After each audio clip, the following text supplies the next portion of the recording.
ఇటు తిరుపతి జిల్లా చంద్రగిరిలో టీడీపీ మూకలు పేటరేగిపోయాయి. వైఎస్ఆర్సీపీ రైతు విభాగం ప్రధాన కార్యదర్శి మాధవ్ నాయుడుపై దాడికి తెగబడ్డారు. మాధవ్ నాయుడుపై ఎమ్మెల్యే నాని అనుచరులు హత్యాయత్నం చేశారు. ఎమ్మెల్యే నాని అనుచరుల దాడిలో మాధవ్ నాయుడుకి తీవ్ర గాయాలయ్యాయి. ప్రెస్ మీట్లో ఎమ్మెల్యే నాని అవినీతిని ప్రశ్నించినందుకే తమపై దాడి చేశారని మాధవ్ నాయుడు ఆరోపిస్తున్నారు. దాడి ఘటనపై చంద్రగిరి పోలీసులకు మాధవ్ నాయుడు ఫిర్యాదు చేశారు.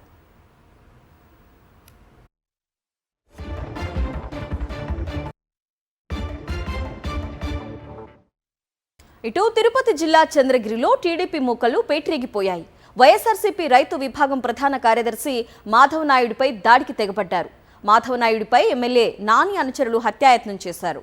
ఎమ్మెల్యే నాని అనుచరుల దాడిలో మాధవ్ నాయుడుకి తీవ్ర గాయాలయ్యాయి.